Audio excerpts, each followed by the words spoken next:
Hello, good evening, everyone. Can everyone hear me clearly?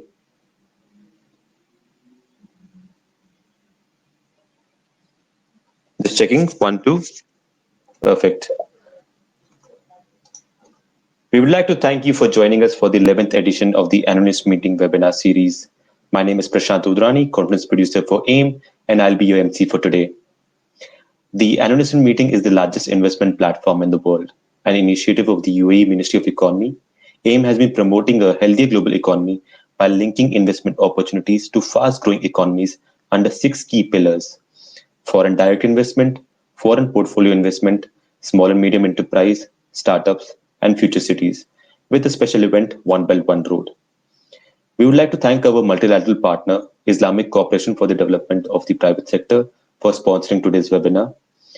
This webinar is also being sponsored by Etihad Credit Insurance, the UAE's federal credit export credit company. Etihad Credit Insurance provides solutions guaranteed to help UAE exporters and businesses navigate through this difficult time. To find out more about ECI offerings, please email at info@eci.gov.ae. Just a few housekeeping notes before we get started. If you experience any issue with your audio or video during the webinar, just refresh your browser and that should take care of everything. We would suggest using Chrome, Firefox, or Opera. If you have any questions during the panel discussion, please type them into the question box in the control panel on the right-hand side of your screen. If the question is addressed to a particular speaker, please do mention their name at the start of the question. If you like a specific question, vote for it under the question tab so we can address it to our speakers. During the webinar, we'll be running live polls located besides the question tab. We request you to participate by casting your votes. In the webinar today, we'll be covering the topic financing and policy response to the global crisis impact on SMEs and entrepreneurship. Our speakers will be covering the following points. How can we create a suitable environment for SMEs to grow and thrive even during crisis? What are the policy responses and measures that have been set up to support SME development? What needs to be done to further the growth of SMEs? I would now like to introduce our moderator for today's webinar, Dr. Ayman. Dr. Ayman serves as the Executive Director of the International Council for Small Business. He is the Deputy Chair of the Department of Management at Georgetown Washington University School of Business. His work involves bringing the principle of humane entrepreneurship to the forefront of entrepreneurship education, in addition to promoting the voices and visibility of MSMEs, portrayed through his influential work in creating the United Nations Name Day for MSME Day, created on June 27th. He'll be joined by a panel of experts right after the keynote address by Dr. Ayman. Dr. Ayman, I will request you to take it from here. Yes, can you hear me? Yes, we can hear you clearly. Very good. Thank you very much. And greetings to all. And I would like to welcome everybody to this important webinar here. And let me go to the next slide. But before we start, I would like to personally thank the government of UAE, and more specifically, the Ministry of Economic Affairs, and also AIM for hosting this important webinar today. The title of the webinar is Financing and Policy Responses to the Global Impact on SMEs and Entrepreneurship. As mentioned, I am Deputy Chair of the Department of Management at the George Washington University in Washington, D.C., and I am also the ICSB, the International Council for Small Business Executive Director. ICSB is the oldest and largest nonprofit organization in the world helping to support micro and small medium enterprises. We were founded in 1955 and we're in over 85 countries worldwide. And we are delighted. Also, I see somebody from Mexico here. We also have members in Mexico, so I want to give a big shout out to Mexico here and everybody from around the world.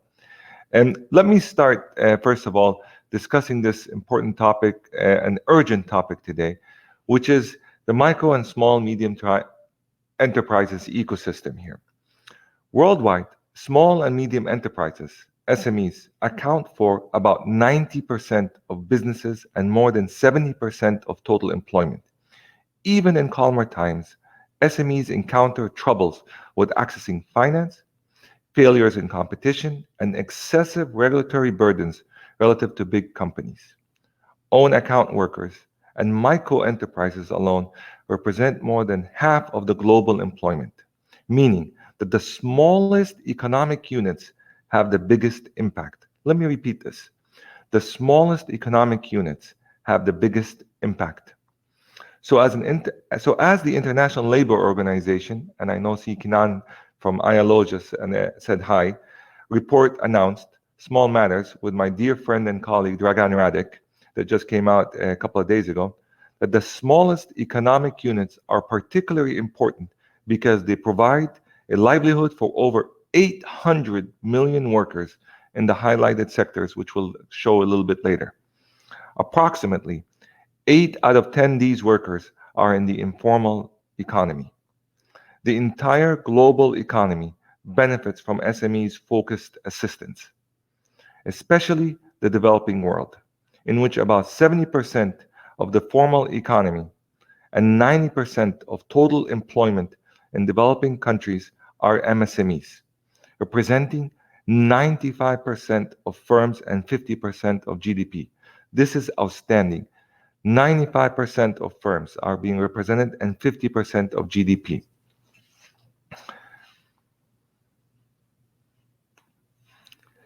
This is a very powerful slide, and this is an important slide. And again, the ILO has given us this very, very extensive research here. But if you look carefully at this slide, and what it represents is something very outstanding and dramatic. Their research found that within 7 of the most at-risk sectors, there are over 800 million people who either work in micro-enterprises or are own account workers. Almost 640 million work in the informal sector. Specifically in Asia and in the Pacific, there are about over 300 million own account workers. What that means, what that literally translates to, is that about 9 out of 10 are in the informal sector. 9 out of 10 work in the informal sector. Also, furthermore, this is very important also, women are also shown to be overrepresented in high sectors and therefore are more vulnerable, high risk sectors, and also are more vulnerable. As you can see from this graph, as you can see what the issue is here, we have a major problem. We have a huge problem if you want to be very clear and blunt about it. Where are we and what should we do? Has the crisis developed from a health and economic crisis into a humanitarian disaster? There is a challenge on both ends, where for governments it is often difficult to identify and contact these smaller units in need. According to the ILO, nearly 1 billion people globally lack formal ID, and too many are without bank accounts. Currently, nations are struggling to stay afloat, and that is very clear. We see it in the news. And in most cases, they are pushing the needs of SMEs to the side, when it is fact that these SMEs that will be essential to a global recovery process in our post-COVID world. We are tackling the immediate emergency while attempting to focus on the social impact and the economic response. What that means is we need a better recovery, or to recover better, meaning a health-first approach to protecting health services, then protecting the people in the form of social protections and basic services. Following the economic response and recovery must involve protecting jobs, SMEs, and the informal sector groups. This can be done through multilateral collaboration over the United Nations Sustainable Development Goals, which I'll talk about a little bit, which holds the potential to form immense cohesion and community resilience. How can we create the ultimate SME environment and SDG integration? What to do, basically. Governments should look into using alternative solutions to connect with smaller units, especially those in the informal sector, including Facebook, email, SMS services, Additionally, governments can enable local centers to allow for small or self-representation by informal businesses. Governments need to seek out alternative solutions to reach MSMEs. To enhance regulatory conditions for SMEs, there is no one-size-fits-all model. Each needs to be tailored to an individual country needs. We should develop appropriate and sustainable policy measures to meet immediate income needs. Let me give you an example. Temporary cash transfers, rent subsidies, and family income assistance, and support to keep the business going. And small economic units also in sending timely, simple health and safety advice and personal protective equipment to prevent the spread of the virus and ensure business continuity. Expanding social protection coverage to include vulnerable groups, including those in the informal sector, will be a big and important advancement. Other key elements for SMEs include simplification of regulations and administrative procedures, regulatory impact assessment, reforms to tax administration, and bankruptcy procedures. And this is important because just a couple of days ago, I had friends that had a nice restaurant, and they were there now for 20 years. And basically, because of the crisis that happened, they basically shut it down and said declared bankruptcy. And I asked them, I said, so what's next? They said, well, we're going to stay at home for a while, then go on a vacation when things could get better, and then come back again and start over. These are the type of people that we need to support because their heart and mind is in the right place. So we need to solve and come with innovative solutions for them, which we need to include and promote a second chance to honest entrepreneurs. And this is critical. We need to talk about a second chance to honest entrepreneurs. Improved availability and provision of information and use of digital technologies to reduce administrative burdens and facilitate collaborative relationships with business and citizens. An effective and transparent regulatory environment is essential for entrepreneurship and SME development at all stages. Reducing the regulatory burden on SMEs can facilitate their participation in the formal economy, help improve their productivity and competitiveness, and enhance their participation in the benefits from a globally integrated economy. So how? What's the roadmap? Oh, let me go back one. Right, the Sustainable Development Goals provide a plan for business innovation and technology needs globally in order to capture the $12 trillion business opportunities available. This figure was provided to us by our dear colleagues in UNCTAD and Dr. Chantaline Carpentier. When working with the Sustainable Development Goals, there are many interlinkages, synergies, and trade-offs that may result in disruptive solutions or liberate innovation, creativity, and new partnerships. And I'm really excited about that. Because of their size and expenses, MSMEs and startups are actually more flexible and nimble, or if you may, frugal, and they almost always have lower sunk costs. Therefore, we can give SMEs the right ecosystem, and if we can give them this right ecosystem in the form of stimulus packages and trade investments agreements, SMEs will be able to more easily adapt to the new normal. Investment in SMEs always leads to SMEs' competitiveness and profit. Globally, if we foster entrepreneurial ecosystems, we can breed an environment that enhances local action from a global perspective.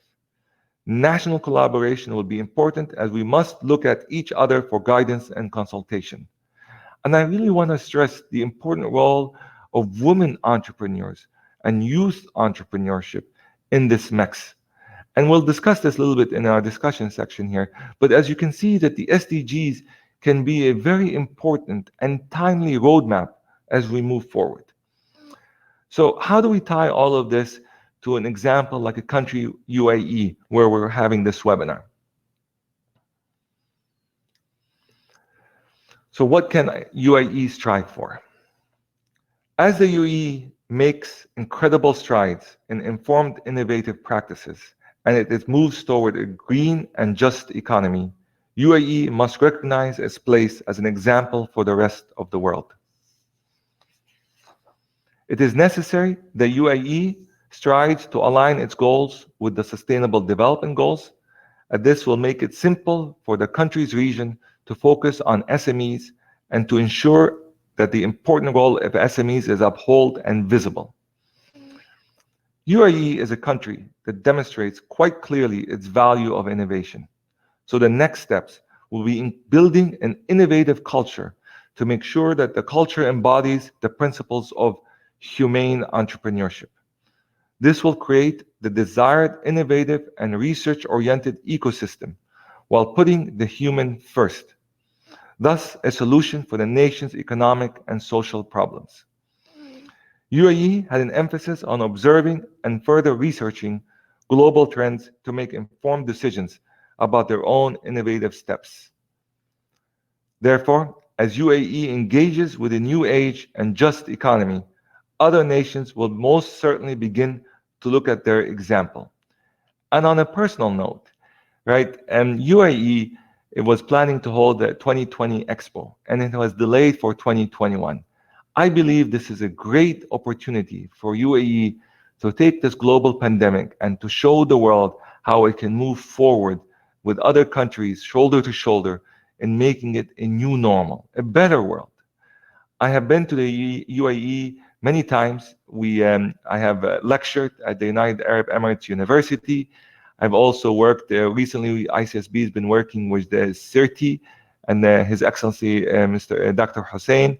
So we are delighted to see this collaboration between UAE and everybody globally here. I'm also incredibly honored to be on this webinar because there is an opportunity to be seized. There is a carpe diem, if you may, in which we can collectively come up with a new discourse, with a new language, a new navigation of sorts to help make the world a better place, to support SMEs, to support micro businesses, women entrepreneurs, and the youth. This was my keynote speech. I hope it was informative. I hope I shared good knowledge with you, good analysis with you, and I'm really looking forward to sharing an exciting panel discussion. Back to the MC.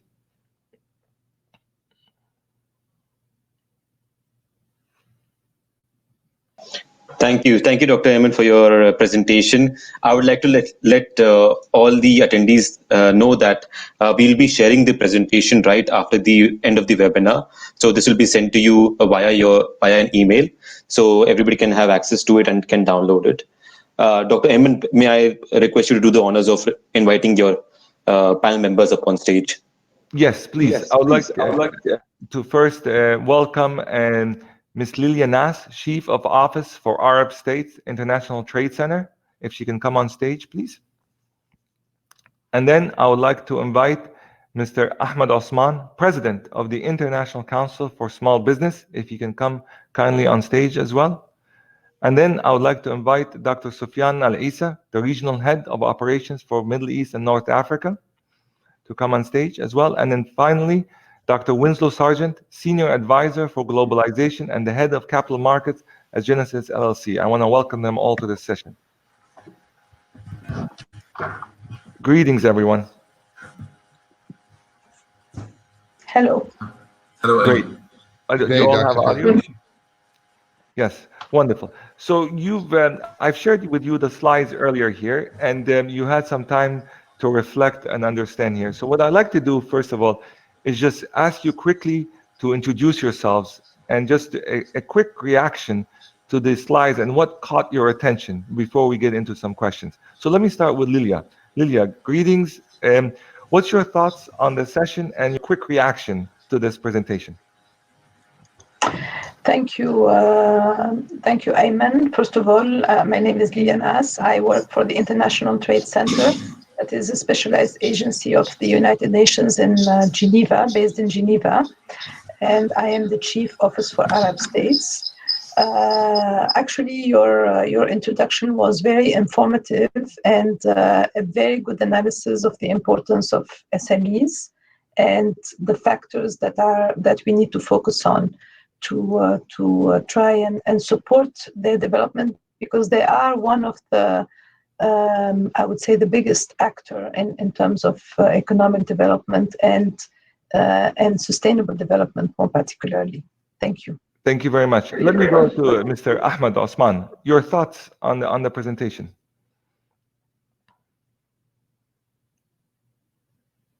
You're muted. Please unmute yourself. Okay, is this better? Yes. Okay, I think your presentation was very, let's say, targeted, and it summarized the whole situation. I think SMEs globally, and I'm a small business owner myself, they do not need the policies which impede our growth. They need policies which support them.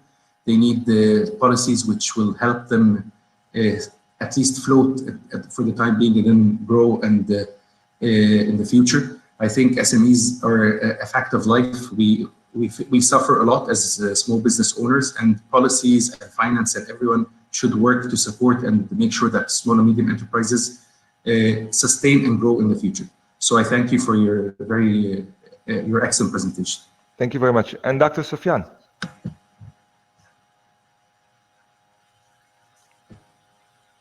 Can you please unmute yourself?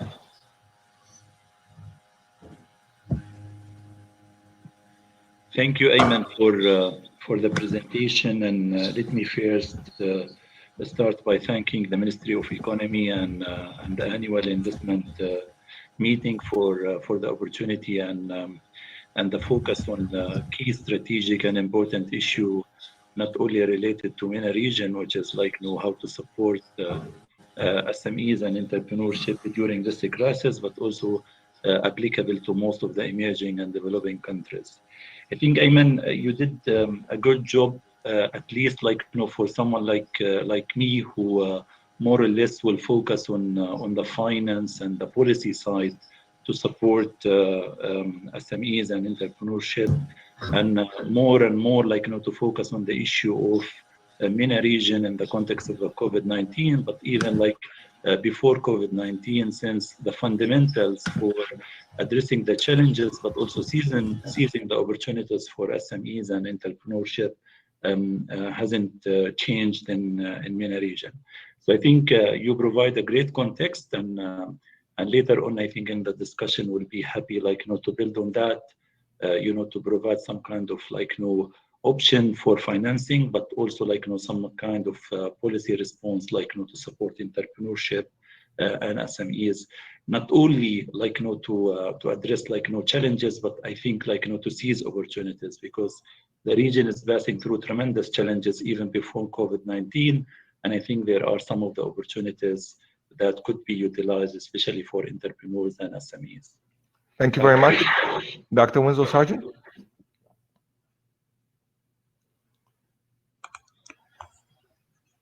Good day. Thank you, Dr. Tarabishi. I'm honored to be on a panel with Sufyan, Laila, and Ahmed Osman. It's always important that we support MSMEs, and this forum is a great opportunity to highlight what can be done. We have received a blow from COVID-19, something that was unexpected. But what we know is that MSMEs are nimble. MSMEs, they're the fabric of society. When we think of the impact that MSMEs have on society, especially the MENA region, I think your presentation is on point, because what it deals with, it talks about the sustainability. And so I know that word has been used a lot, especially in light of the SDGs. But in your presentation, you brought out the fact that in order for MSMEs and all of society to move forward, to be sustainable, there are 4 pillars that we must embrace. And so when we think of the intersection between environmental, with economic, with social, with political, these are the 4 pillars that I took away from your presentation that must come together to address what the needs of MSMEs are. And so we shouldn't view MSMEs a different class or a subclass. No, they are who we are. And so if we want to reach the SDG goals by 2030, you know, the SDG 17, we have to address the nature of no poverty. We have to address the fact that we need to have economic good well-being and good health. And so your presentation is right on point. And I hope that from the outcome of what we're discussing, we've seen the developmental timeline in terms of Doha, we've heard of Paris, we heard of when these conferences came together, they were able to make a substantial impact on what we have been, on what we need in terms of moving our world forward. I hope that in these discussions that at some point we'll mention AIM and mention this conference in the same breath as what those conferences, you know, the foundation they laid in terms of making us aware of what can be done for MSMEs. So thank you for, I'm glad to be here. I'm looking forward to the discussion. Great, thank you very much. So let me get into now some of the difficult questions here. And as we lay the foundation for this, I want to start asking some difficult questions here. So let me start with Ms. Lilia. Let me start with this question here. And rising on the economic ladder for the past 45 years, which I'm talking about MSMEs, and then being halted by COVID. So imagine MSMEs gradually, incrementally rising or improving throughout the last 45 years because the global economy was moving better, but then with a sudden stop that happens. I want to know how a city lockdown or even a country lockdown has changed the entrepreneurial culture in cities, in countries, and Middle East, and maybe even globally. What's your thoughts on this?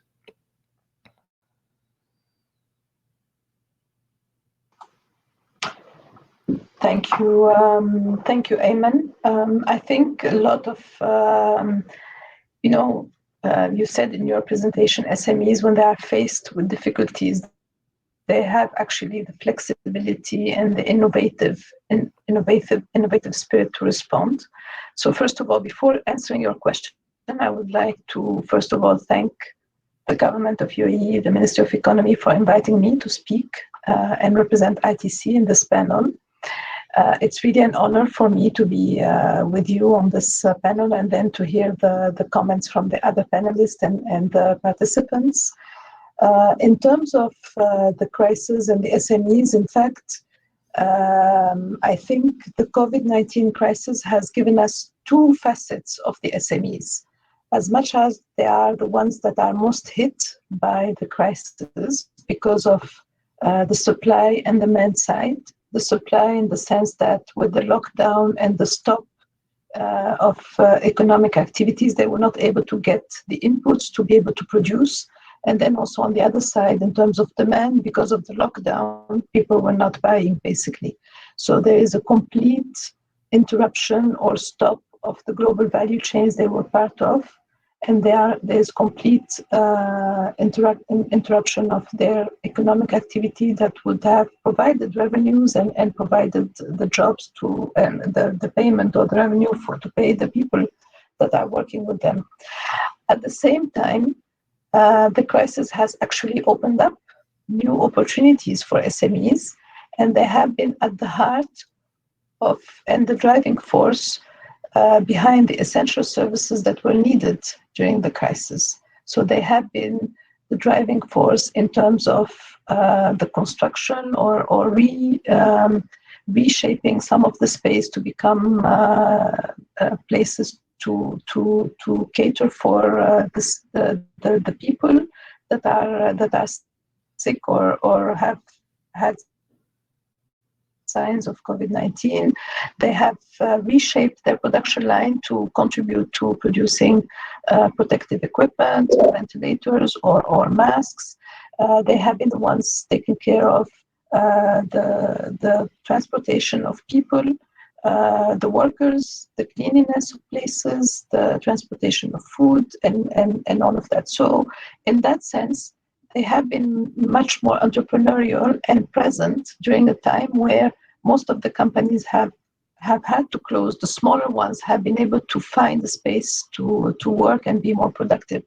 What is more important, I think you alluded to that in your presentation, is the digital economy and the increase in e-commerce. And there too, the smallest enterprises, the micro and small enterprises, have been able to reshuffle and reshape their business to adapt and respond to the challenge and come up to speed with the digital economy and respond to the huge increase in terms of demand and online shopping from the customers. Where they have faced difficulties is probably things that do not depend directly on them, because the increasing demand has put a lot of pressure on logistics and transportation, for instance, and delivery. So sometimes customers were not getting their products because they were faced with these difficulties.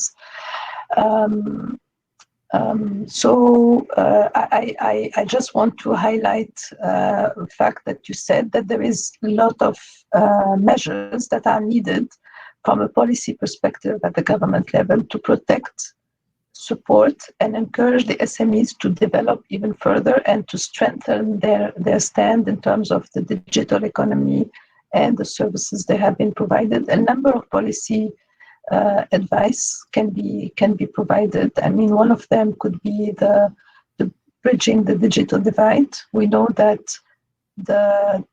all countries or SMEs do not have the same access to the technology.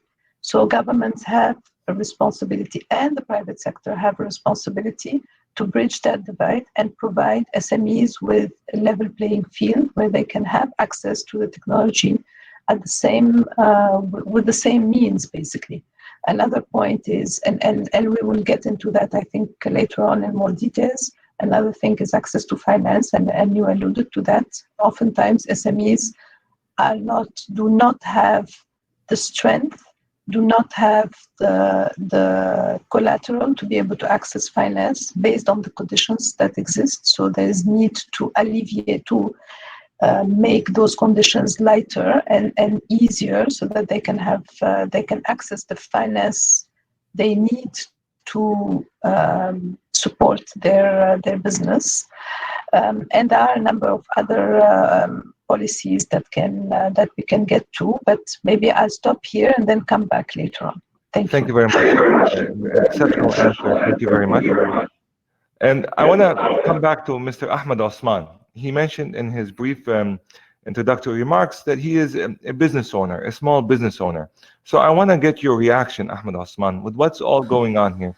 What are you seeking as a small business, and how can you translate this to the general SMEs, maybe in Egypt, but in other countries as well? Because you are living in the front lines of this. Thank you very much, Ayman. First of all, I'd like to thank the Ministry of Economy of the UAE and the Annual Investment Meeting for inviting me to be here. Small business owners in the world are divided now into 4 groups, if I may say. The first group is people who are dead, 0 revenues, and there are a lot of them. The second part is people who have business as usual, they haven't been affected, and they are a very small minority. The third part are people who are trying to float and survive. And the fourth part are people who have innovated, embraced digitalization, and increased their revenues, increased their reach to markets. So small business owners in this era, if I may say, have faced and suffered a lot. I think policymakers and the finance institutions, they need to basically have a big slogan going forward. And I think the slogan is very simple. Let's make SMEs' life easier, okay? So if we look at a country like UAE has encouraged a lot of companies to, through their excellent, easy establishment procedures, their e-government initiatives, to go and set up a business in the UAE and work there and trade globally. However, the costs of running such businesses have been an impediment to small businesses because they are quite expensive in some circumstances. So I think also lots of governments, you know, they intend to protect and to support SMEs through policies and through laws. However, as business owners, this all translates to red tape. It translates to extra papers we have to read through.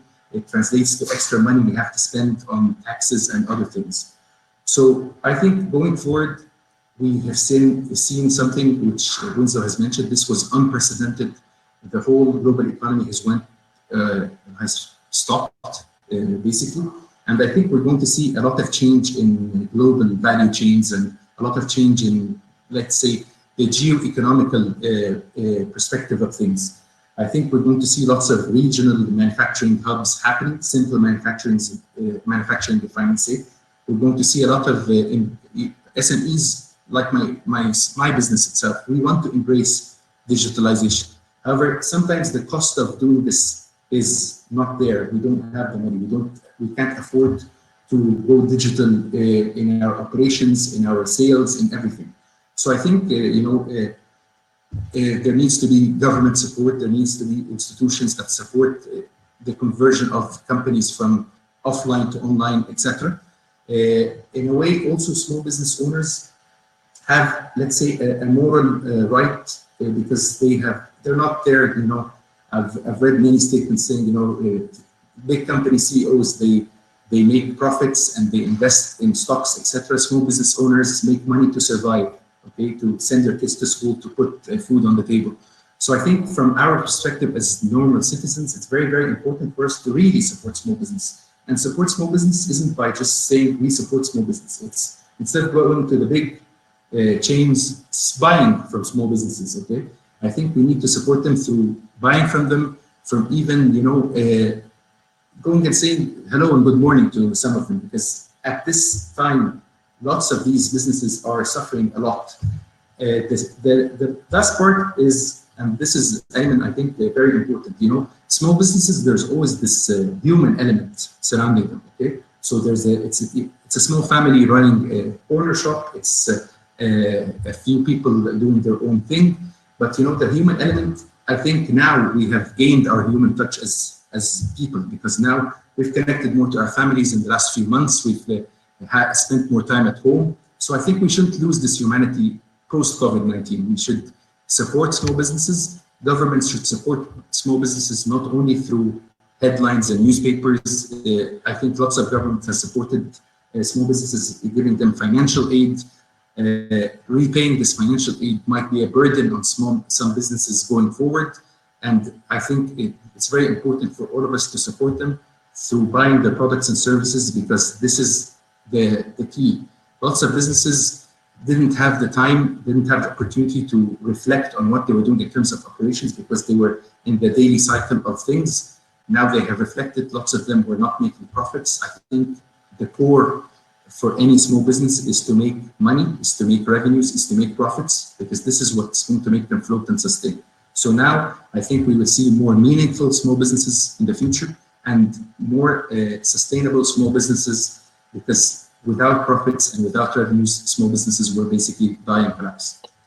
Thank you, Mr. Osman. This is very important to bring the voice of MSMEs to the forefront here. I would like to switch to Dr. Sufyan, and maybe you can give us a little bit of an explanation here. The International Finance Corporation's mandate is to help countries, and their mandate, more specifically, aside from the World Bank, is to invest in companies, in which the investment to companies through equity, through loans, and also support them through technical assistance will help these companies and help the economy move further. We know very well that the IFC works with big companies or upcoming entrepreneurial companies, but yet the MSMEs are missing in the equation. And because the transaction cost of the IFC of doing a business with a big company versus a small company still remains the same because of the transaction cost. However, with this unprecedented event, with what is happening right now, what can you say about the role of IFC in supporting micro and small medium enterprises through government intervention, through bank intervention, through reconceptualizing what it means for SMEs in the IFC equation, specifically in the Middle East, and how they can work with big businesses or investments with large companies that then can trickle down or can create what we call the ecosystem in supporting SMEs. The floor is yours. Thank you, Ayman, for this interesting question. And let me just, build on what other colleagues, mentioned, and also to try to put the context, for our intervention in MENA region, as you mentioned, Ayman, I think, the issue of SMEs and microfinance institution is a key pillar of our strategy through direct and indirect intervention, but we'll put it in the right context. I think when we talk about MENA region, let's maybe agree that the impact of COVID-19 on MENA region as well as other region is tremendous, but the real and the scale of the impact is still yet to be known, and to see how it will be unfold. And the second important point, that countries at various capacities, including United Arab Emirates, have been responding to the crisis both through financing, but also through some kind of policy response to mitigate the impact of the crisis, and also support SMEs and entrepreneurs in the country and the region. But let's think about the type of challenges that a region like MENA region has been passing through, which is somehow applicable to other regions and even many emerging countries. We are talking about a region that before COVID-19 need to create 300 million jobs between 20 and 2050.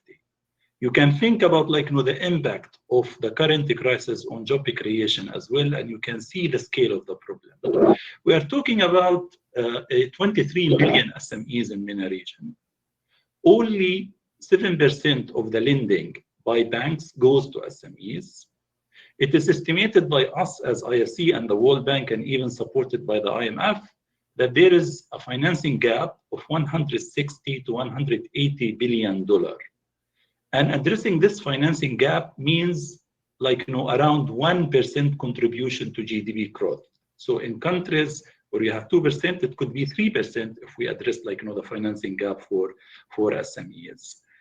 And to take into account that even before the crisis, the economy in MENA region were growing at modest rate, between 2 to 3%, with the exception of Egypt, because of the reform and the stabilization that they did, the growth rate were much higher than that.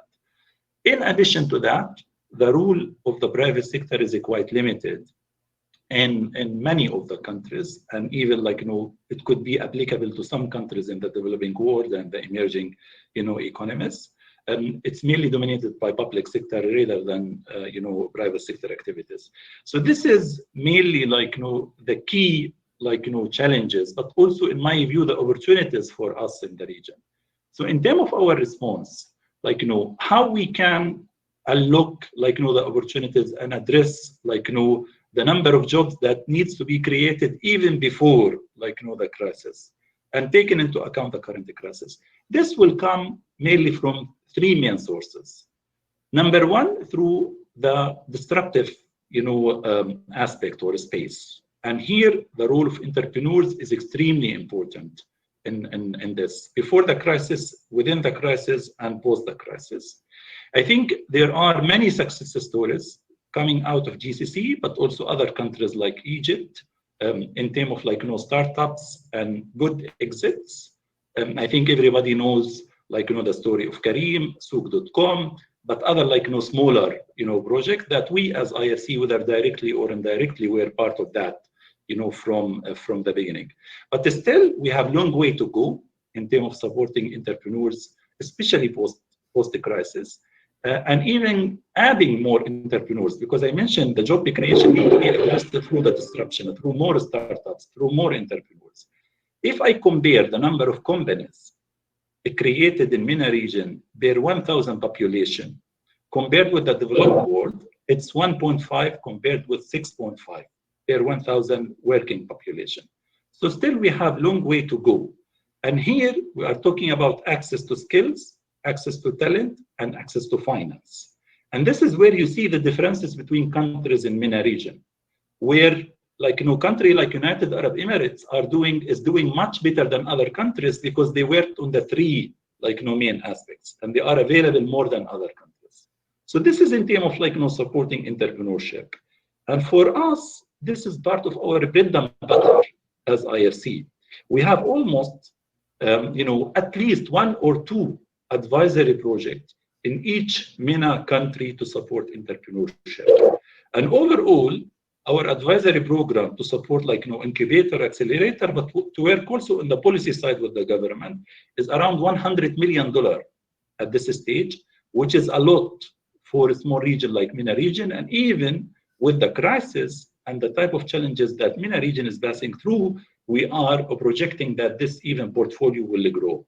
And when it comes to access to finance, this only can be done if basically private sector will play an important role or more important role in the economy. And we as IFC working directly with banks, across the region to provide financing for SMEs, but also we are investing in funds that invest directly to SMEs. You are correct that to increase the impact, I think, Ayman, you were talking about the impact. For us, the issue of impact is extremely important. And to maximize, the impact, you need to support as much as you can in terms of SMEs. And this can only be done either directly through the banks or indirectly through some of the funds that are targeting SMEs. But again, it's part of our bread and butter. The third aspect that basically, which is not related, in fact, to the topic of the discussion today, but it's directly related to job creation, is to unlock some of the opportunities, for economic activities. I think MENA region, in order to address job creation and to unlock some of the opportunities, you need to work on a lot of constraints that related to doing business and opening the space for the private sector. So we do a lot of upstream work with governments, but also FAME capacity building. So investors like us and other investor can step in and do investment and indirectly increase the foreign direct investment in many of the countries. So to make the story short, Ayman, I think for us as IFC, the issue of supporting entrepreneurship and SMEs is a key pillar of our strategy in MENA region and even as an institution as a whole. Thank you very much. Excellent answer here. And I want to ask Dr. Winslow this because he was the former chief counsel for the Small Business Administration Advocacy Group under President Obama. And we had plenty of conversations here. We know in the United States, there was about $350 billion or close to it that was allocated for SMEs. But it did not reach SMEs because it went to the banks, but it did not reach SMEs. And we can see this clearly. There's a disconnect between money going to supporting the banks to support MSMEs, but there's a disconnect. What's your reaction to this? And what is the role of agencies, government agencies, institutions to help mitigate this issue? The floor is yours, Dr. Winslow. You're muted for some reason. Thank you, Dr. Terabishi. Once again, I want to thank the Ministry of Economy for putting on such an important topic as this, especially in light of this global pandemic. As you mentioned, Dr. El-Terabishi, the United States, in response to COVID-19, aggressively put forth what's called a stimulus. It's called the PPP program. It's the program to protect employment. It is the Paycheck Protection Program, PPP. And the goal of this program, very noble goal, was to maintain the payrolls of small businesses. And so there was an allocation initially of $350 billion US for small businesses. The challenge of the program was to get the money right away to these small businesses. As you outlined in your presentation, even within the United States, we have very small businesses, but many of these businesses don't have the banking relationships that are necessary for them to get access to capital. So even though this money was available, there was still a gulf. There was still a gap of how do you get these funds to these small businesses. And what we saw, unfortunately, is that those who had access to banking relationships, they were ones to be first in line. And so the program was rolled out such that first come, first serve, which was not really the best way to do such a program, because those who are the fittest and those who are the most, those who may not have needed the money the most, they're going to be the ones at the front of the line. And so that's what we saw.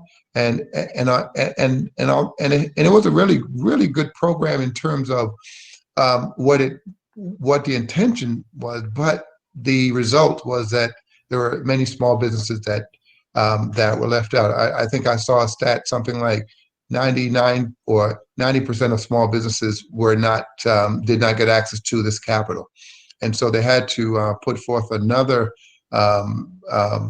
amount of money, and this was like 320 billion US dollars. But this time around, they had more constraints. They had constraints going to what is a small business. You have to make sure that that definition is clear, but also you went to those non-bank lenders, those who, not some of the big banks, but some of the smaller banks who may have those relationships. But once again, it goes back to the fact, as you outlined, many small businesses are small. They don't have access to the relationships. Some of them are informal, so they may not pay taxes. They may not be registered. And so those who are the most needy were not able to get access to this capital. I think that in hindsight, I know that the intent was good to get this money out right away. The result was that it missed the mark.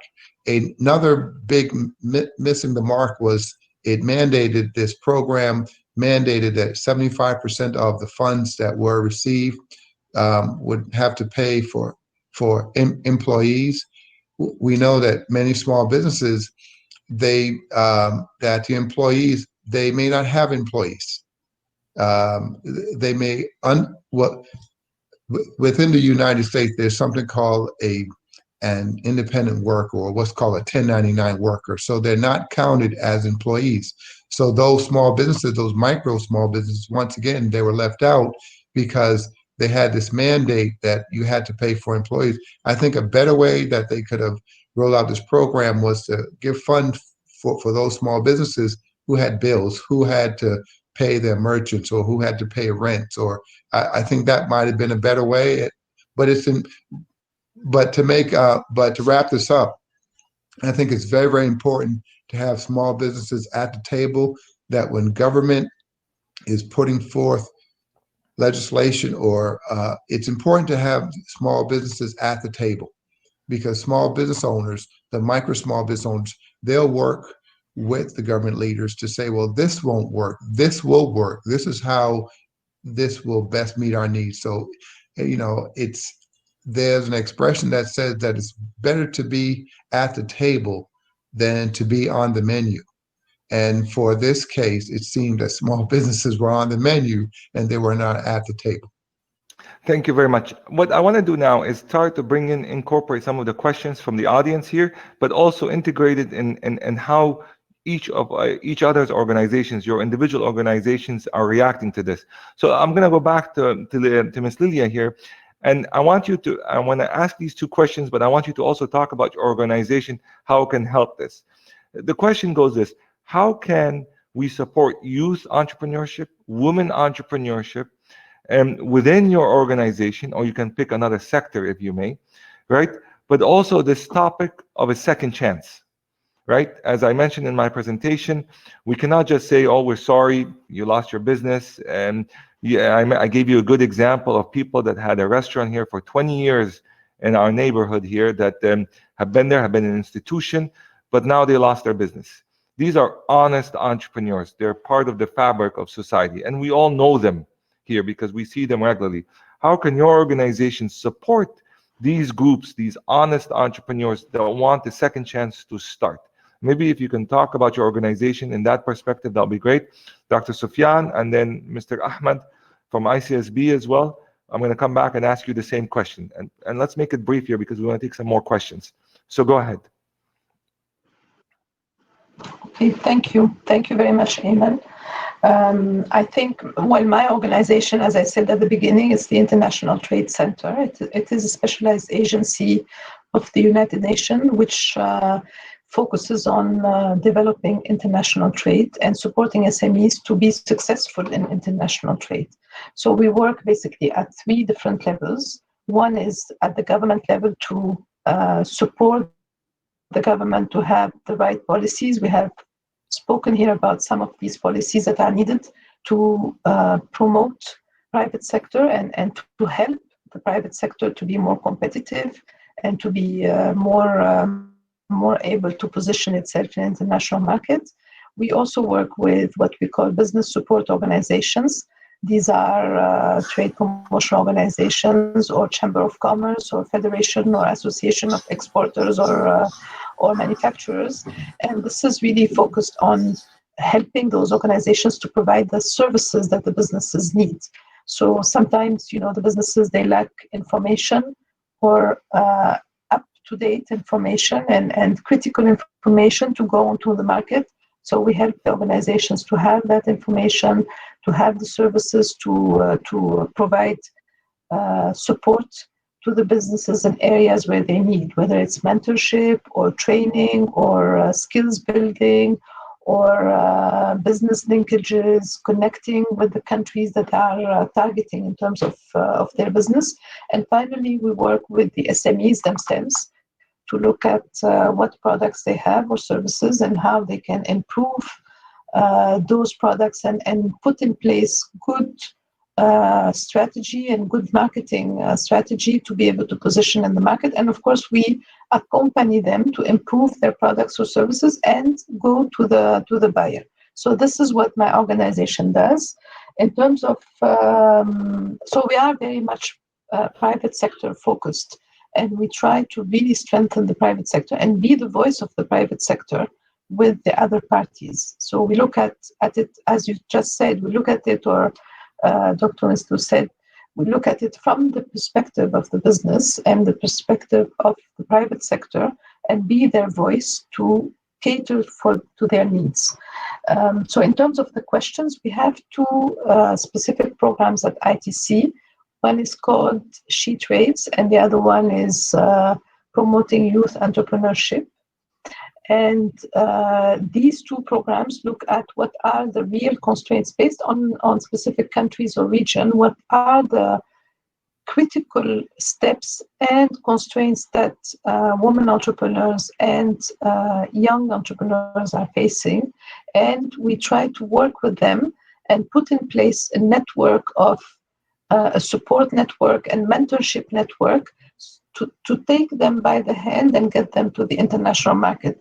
What we are saying is that you cannot, the example of the restaurant, you just start a business, a small business in your neighborhood, and you're prone to face that shock at one point in time, and it's very difficult to survive. So what we tell the women entrepreneurs or young entrepreneurs is to think about, of course, the restaurant is probably more difficult, but any other business, to think about their business in an international manner, to prepare their business to be international, and then build it up little by little by working in their own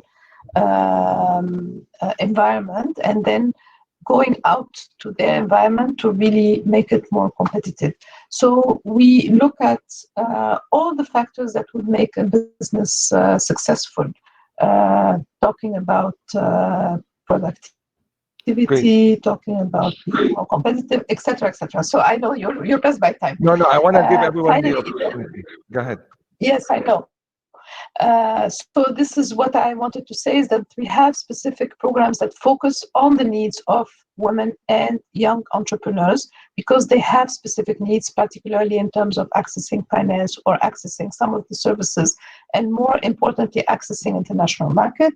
The second chance is what you mentioned and what many of the speakers mentioned earlier. I think we need to give facilities for some of the companies that are facing difficulties today, for them to jumpstart again and be back into the business and be facilities, I think they were mentioned along the conversation in terms of alleviating, making some of the procedures lighter and access to finance and all of that. So I'll probably let other members of the panel speak about that as well. Great. Thank you. Mr. Ahmed Osman, how about you and the role of organizations like ICSB and other ones? And what do you think? Well, Ayman, basically ICSB has embraced the digital transformation since the outbreak of the COVID-19 pandemic. So we have basically gone digital to reach out to our members and our friends all around the world through a series of webinars similar to the one we are having now. We have webinars twice or three times a week. We also have digital training, which you have led in a very, very fantastic way. We've had training certificates about SDGs, about social entrepreneurship, about different things. I think what's quite important is how we've quickly transformed our organization to become digital. I think we did this very well. We had two very successful online conferences, one last month in April and one yesterday on family business and research. So I think we've embraced the digital transformation to support our members with knowledge. I think what's next is we have trained everyone.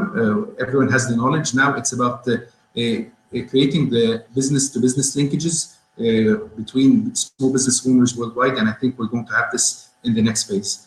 So that's what ICSB very quickly has done in this COVID era.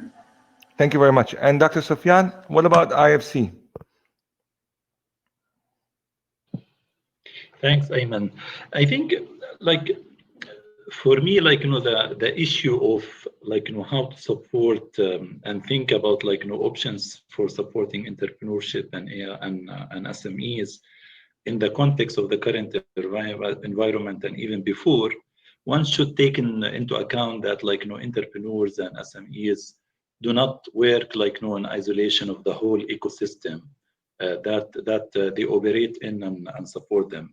So for us, like, we look at the whole, like, ecosystem, starting from, like, focusing on creating the healthy and enabling environment for doing business, and even reducing the cost of doing business, not through, like, subsidies or, like, some kind of financial incentives, but rather than reducing, like, the constraints and the processes which is related to access to credit, registration, labor market conditions and regulations, and so on and so forth.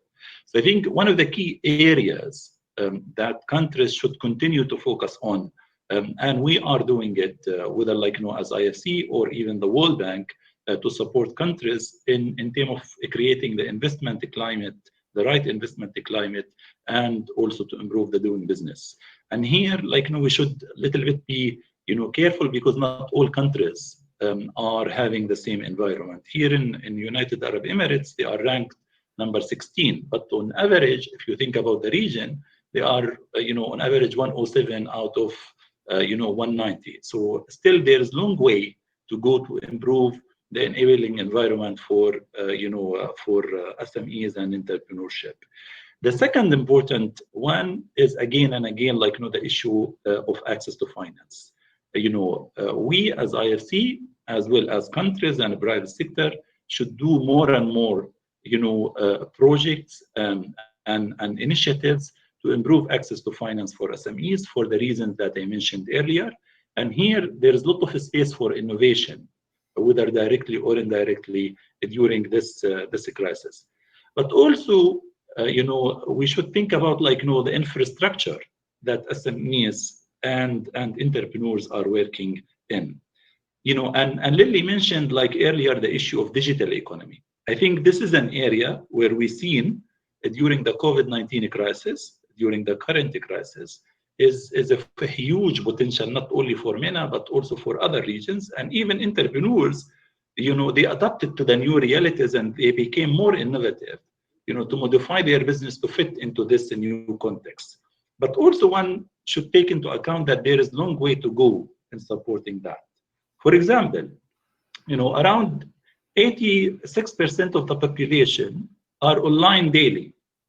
And around, like, 94% of them, they have a smartphone. But still, only around 8% of SMEs, they have, like, either digital platforms or online presence, compared with 15% in emerging countries or even similar countries like MENA region. And this, not only means that basically businesses are not adapting to the market realities where you have the people who enjoying access, but also, it opened the question of the speed, it opened the question of affordability, the cost of the digitalization of the economy. So this is another area that we are focusing on. But Ayman, you mentioned a quite interesting, point that an entrepreneur will fail whether due to crisis or maybe, as a starter, didn't have the right idea, which is related also to the culture of shame. And here we have it more than other region or other countries. 2 years ago, we did a major initiative with the World Economic Forum to select the 100 promising, Middle Eastern or Arab entrepreneurs. And we provided them with the opportunity to interact with business leaders, government officials, international organizations, and investors. And we took them to the Dead Sea on the margin of the World Economic Forum for MENA region. And after that, we did a major research and report on the outcome of the event and also the 100 entrepreneurs. In addition to the top 3 constraints that they are passing through, access to finance, access to credit, access to talent, it came the issue of culture of shame. In many of the countries, it's not acceptable to fail. And for entrepreneurs to succeed, they need 5, 6, 7 times, before they can be successful. And often there is a myth that a young guy, with a great idea, it happens, but not all the time, will be successful immediately. The average age for successful entrepreneurs is 45, which means that there is long time in terms of training at the accelerator, incubator, enjoying access to finance, and try till you reach quite successful investment or a project. So I think we need to think about the whole ecosystem. And for us, as I mentioned earlier, the issue of entrepreneurship, the issue of SMEs are extremely important. I mentioned that we have projects in every country to support entrepreneurship, both through investment and advisory. But earlier this year, we launched a major MSME facility with around $50 million to support MSMEs through thinking about the whole ecosystem that I mentioned, starting from the enabling environment, access to finance, but also thinking about the human capital and thinking about the digital part of the MSME. Thank you very much. Very eloquent. Sensitive issue with the culture, issue of shame here. I'm going to ask Dr. Winslow here to give us some of his wisdom, to share some of his wisdom here as we get close to the session ending here. The title of the session is Financing and Policy Responses to Global Crisis Impact. So Dr. Winslow, what's the roadmap ahead? You play multiple hats as a professor, as working in a government agency, as working in the private sector. You started your business. You also have interacted with many country leaders like the Prince from the Netherlands and like high-level executives. Is the 100 million enough? Is the 50 million enough? Is the 1 billion enough? What's the roadmap? And let me make it a little bit more difficult here. What about the United Arab Emirates? What's the roadmap for the United Arab Emirates? So I leave it with you with all these difficult questions to lead us here. Well, thank you, Dr. Terbishi, and that's quite a challenge that's faced. But and just reading some of the questions that the audience have asked, I'm optimistic. In terms of what is the roadmap ahead. We've seen that strategic thinkers aren't bogged down by what we're going through. They think ahead, and as you know, a few weeks ago we had a chance to speak to Dr. Hussein, who is the CEO of Sharjah, their research park, and as you know, that Sharjah is their largest city in UAE, And what came out of that conversation is that they're thinking ahead. They have embraced what's called the fourth industrial revolution. We have talked about the fourth industrial revolution. What is the future of work? What is the workplace? These things have been accelerated due to COVID-19. And so what is the roadmap ahead? Well, what we know is that it's important that we bring all sectors together. And so as you outlined in your presentation, this is not just one sector of the economy or education or government, or economic, it's all of the above. We all need to come together and to address these concerns. But we also need to be practical. You know, we can talk about policy issues at a very, very high level, but in reading some of the questions in terms of that this panel is being posed, what do we do with the restaurant worker? He or she will never read one of these papers that will be published, but they are living day to day. And so what we're seeing with the shelter in place and these quarantine and lockdown, it's really impacting the lives of people who live in countries that are actually, you know, where the borders are being closed. We're seeing a change in the supply chain.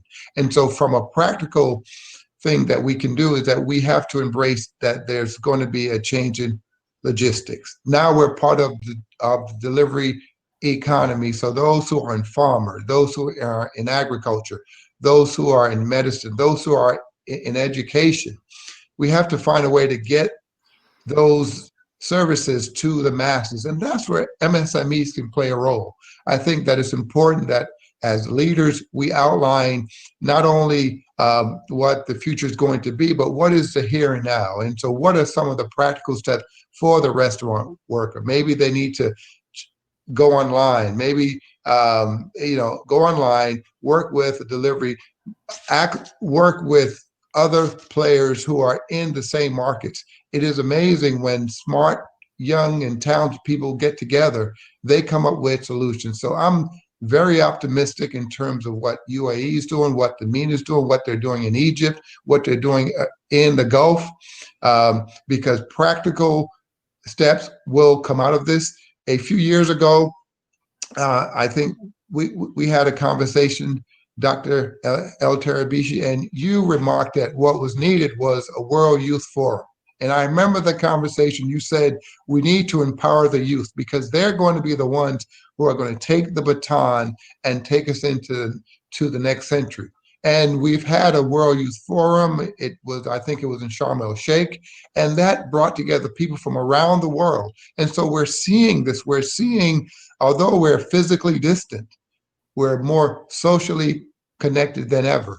And I believe in the socially connected world, we're going to take practical steps to solve some of these challenges. Yes, we need to bring the financial community, we need to bring the UN, we need to bring the World Bank, but also we need to bring those who are in the villages, those who are in the rural areas, because they're the ones that are creative. We know that talent is not localized to a city or to a country, to a gender, to a race, to an ethnicity, to a language. It's spread out evenly. We need to embrace that. And so I'm very excited. And I want to thank you for the opportunity to share these thoughts. And I'm looking forward to the discussion. Thank you. Thank you very much. We opened the polls here, and I personally wrote these questions here. So I urge also the panelists here to answer them here in the polls section. Who benefits from a new alignment in the markets? Is it startups, small and medium enterprises, or large companies? And the second question, are we going to go back to the new norm? Are we going to go back to the old days or the new days? So look at the poll questions. I'm interested here. But I want to give everyone less than 10 seconds because I see the MC popping up here. If you're going to walk away and you want to leave us with one sentence or one idea, what might that be? And I'll start with Lilia and I'll go around as well, Ahmed and that. So Lilia, what's the one idea you want to leave us with, or the last point that you want to make? Okay, thank you.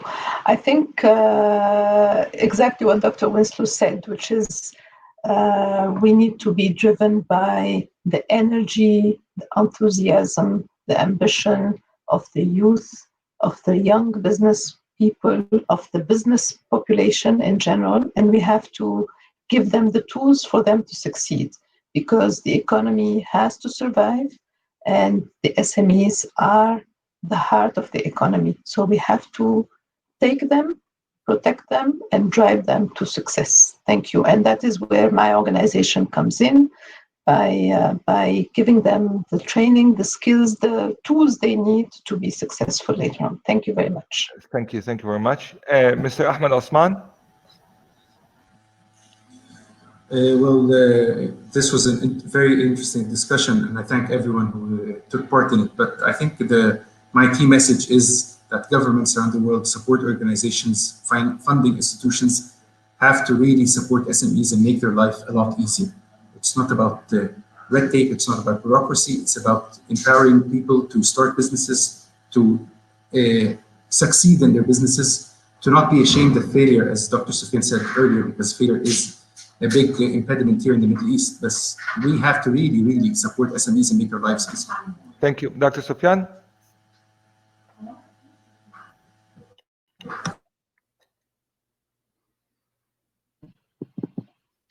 Thanks. I think, for me, in a brief, the issue is to think about, youth or young people in the region as a source for opportunities. Rather than a challenge in terms of the jobs that need to be created. I think this source could be a major player in terms of innovation, in terms of coming with the new ideas. And let's remember that all major companies that we know about, like Amazon, Nike, started with the small ideas. It started with someone who basically took the risk and invested in the idea, and it tend to be large company in terms of contribution to growth and job creation.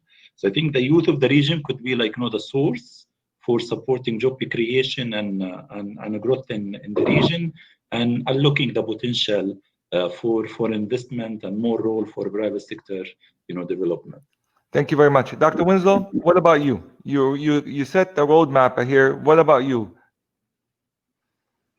Well, the world is looking for answers. COVID-19 has exposed something that that we knew, but maybe the world didn't know, is that that there's no country that has all the answers, right? I mean, we have been laid bare in terms of many countries are just trying to find what will work, and so, but that shouldn't be a criticism. That should be an encouragement for those who may not be in certain countries. They have a role to play. They have to be part of the solution. And so what I always would say that when I was in government, when someone would come and raise a problem or raise a concern, I would say that for every problem you raise, every concern you raise, please give me 2 or 3 options of how I can help to solve that problem. So I would encourage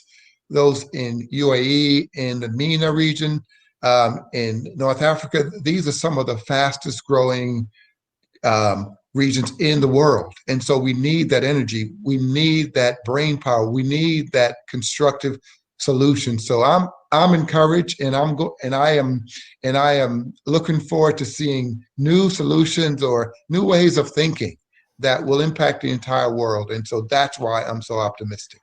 Thank you very much. And this is exceptional. I like your energy. Let me put my concluding remarks and then thank all the panelists and then hand it over to the MC. In 2015, when the UN raised the Sustainable Development Goals, I personally attended the opening. And on the UN stage, I saw major companies, governments there celebrating the Sustainable Development Goals. What was missing on stage, what was missing the voice of, was micro and small medium enterprises. I personally took offense to this, and through the ICSB organization and George Washington University, we collaborated very strongly with Argentina. And my idea was to create an international name day for micro and small medium enterprises, MSME Day. And through the work with Argentina, we created on April 6th, where Dr. Winslow, you were there at the General Assembly, the General Assembly approved the creation of MSME Day, Micro, Small, Medium Enterprises Day. And in that day, they asked me personally which day of the year I wanted. And I personally picked June 27th, And there was a reason for this. June 27 is the day after the United Nations was created, the charter was created. And the logic was simple.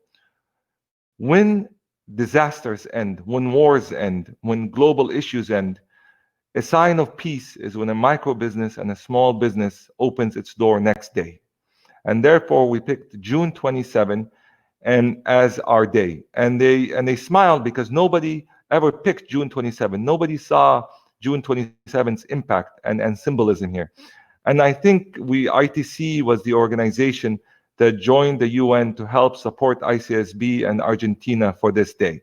June 27 is coming soon, and we are discussing how to celebrate this day. The day is planned for June 25.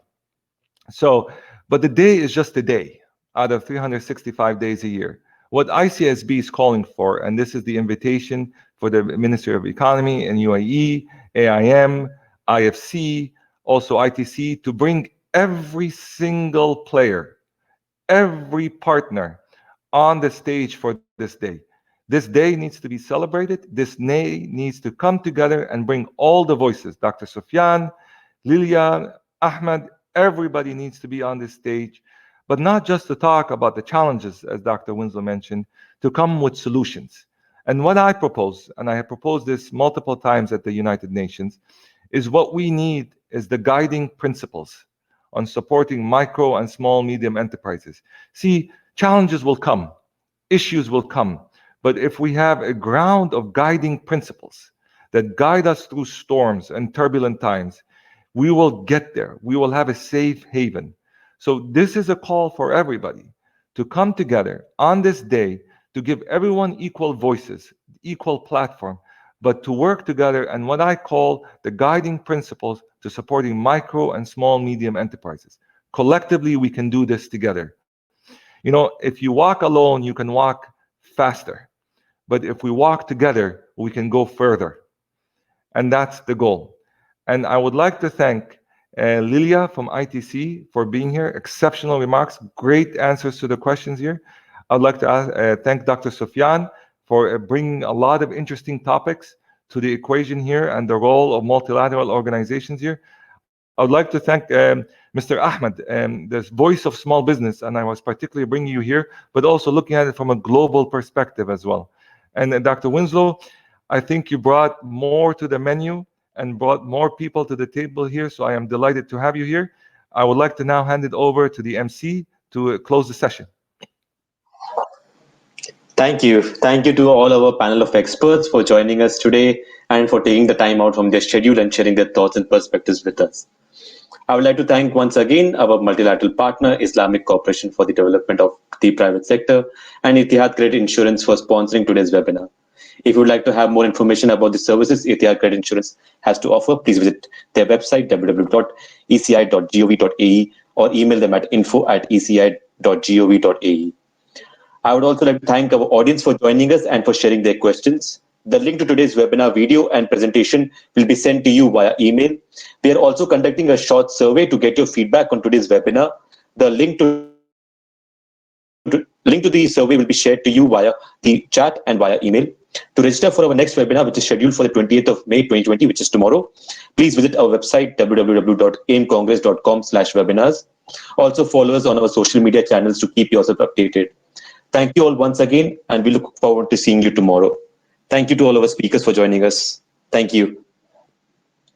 Well, thank you.